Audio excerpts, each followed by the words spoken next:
Okay, guys. So welcome back. I got your global feedback view here based on your demo lesson yesterday. We looked at an informative letter, and the question I asked you to answer was this. So you have some good news that you want to share with your friend. Write a letter to your friend, and in your letter, say what the good news is, explain how it is affecting you, and invite your friend to celebrate the good news.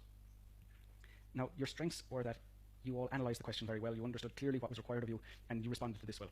So overall, the way you responded to the task means that you met all the requirements. So you paraphrased the question, and then the 3 prompts were directly answered. So nobody kind of went off topic, or nobody kind of floated around the subject, but everybody actually answered and responded to exactly what was asked of you.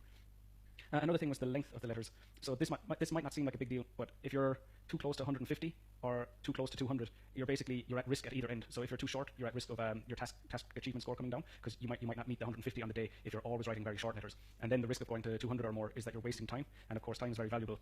Time is very valuable on the test day, so you don't want to write an essay an answer that's too long, waste too much time, and then you don't have the time you need to correct mistakes in your letter. So you're all at a nice little range of like around 170, 180, 190 words, and that's what you want to see. And it's good to see that you're all producing an appropriate length.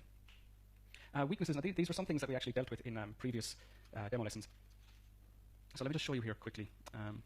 So see here we have module 7, informal letters.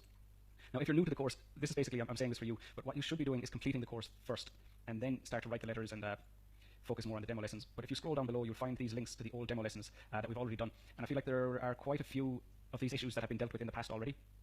So it might be worth your while, if you're a newer student, to go back and check out these older demo lessons. So the first thing that we're going to look at here is including information in paragraphs where it doesn't belong. Now, this has come up a good few times in the past. Basically, what happened with yesterday's lesson, and I actually said this in the lesson, was that the first prompt required you to say what your good news is. So if you included the good news in the first paragraph where you're paraphrasing the question statement, then you're repeating yourself in the second paragraph by restating what the good news is. And it would be weird for somebody to say what their good news is and then to say again what their good news is, like they haven't told you in the first instance. Now, this is in contrast to what you're expected to do in task 2, whereas in task 2 it's an academic essay. So you do have that repetition of your ideas in introduction, again in the main body paragraphs, again in the conclusion, but we wouldn't do that so much in a letter. So just try to avoid kind of repeating your ideas and just keep the necessary information in each paragraph. The next point then is not using the first sentence of each paragraph to state the purpose. Now, this is something I've gone through quite a good few times in previous demo lessons and the global feedback for those previous demo lessons.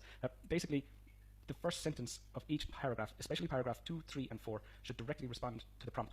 So it should be very clear from the first sentence what it is your paragraph is about. So let's say, for example, we had the 4th paragraph in your letter from yesterday. You're required to invite your friend or ask your friend to celebrate with you. So the first sentence should be, I would like you to come to my house to celebrate this occasion, or it would be wonderful if we could celebrate together because, and whatever way you want to develop it. But if that main point and that main purpose is in the 2nd or 3rd or 4th sentence, you're not really structuring the paragraph with a very clear purpose. So just try to get that first sentence stating what the prompt asked you for in the first place and develop that idea from there, rather than your answer being inside the paragraph somewhere. The next one, and this is something that I haven't really seen for a long time, is that you guys are forcing vocabulary and idioms into your answers, where it seems like you learned words recently and you want to use them, or you know an idiom and you felt like this was a good opportunity to use it. But honestly, and I'm not just talking about 1 or 2 students, I'm talking about pretty much everybody in this that wrote an answer for yesterday's question, that there's just like a lot of attempts to use higher level language, but if you're not using it correctly, that's bringing your score down. So like, let's say, for example, your vocabulary is a band 6, and you want a band 7. That means using all your vocabulary really, really accurately, and using the topic-specific vocabulary, and using that accurately, and that will help you to push up to a 7. Whereas if you're a band 6 and you use band 7 vocabulary, but you're using it all incorrectly and the meaning is getting lost and the person reading your letter isn't very clear about what you're trying to say, that could actually push your score down from a 6 to a 5. So even though you're trying to bring your score up, and like the purpose of you using this language is to bring your score up, it's actually having the opposite effect. And I'm not just talking about 1 or 2 students. I know I said this already, but literally I'm talking about pretty much everybody who wrote answers.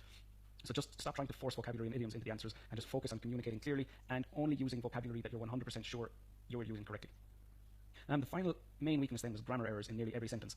And again, this is for everybody that wrote. I don't think I read 1 sentence out of all the answers from yesterday that had no mistakes.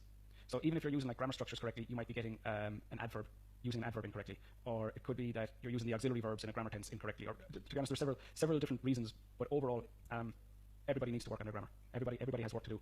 Chris has designed the IELTS grammar course to help you improve your grammar if this is something that you're not capable of doing by yourself.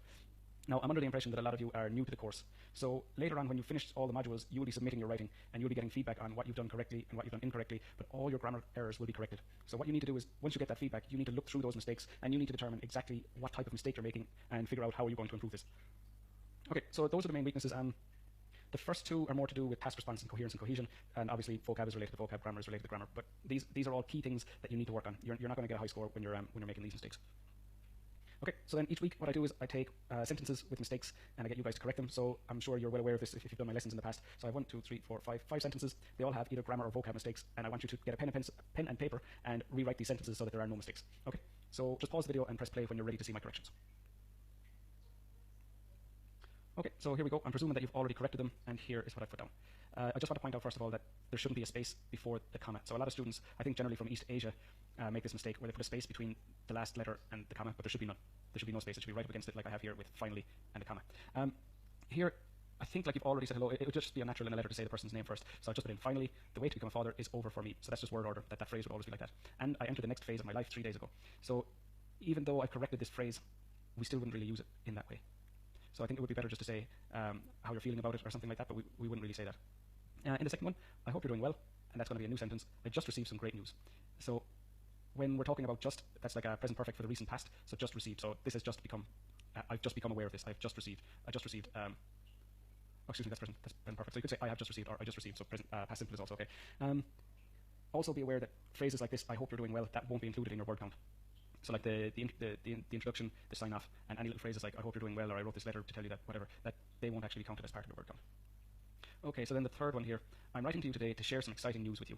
Now, quite a few people made this mistake, but the word news is actually uncountable, so we cannot use an article with that. We have to say some news. I have to share a piece of news, or some exciting news is fine. It is something that I have been longing for the last 5 years. So this long for something is a phrasal verb, so I have to keep that word for there.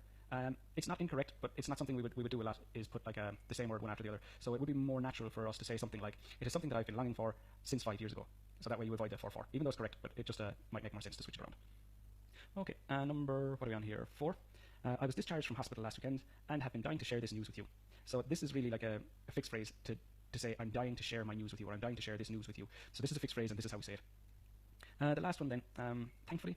So usually with fortunately, I guess for you guys you didn't see the full answer, but normally with fortunately you would explain like a kind of a bad situation first, and then fortunately the outcome wasn't so bad. So it's usually kind of links a bad situation with an okay or a good outcome. So it wasn't actually suitable in this circumstance. So we would more likely say something like, thankfully I've been selected as a system engineer in the ISP at my university in the Kingdom of Saudi Arabia.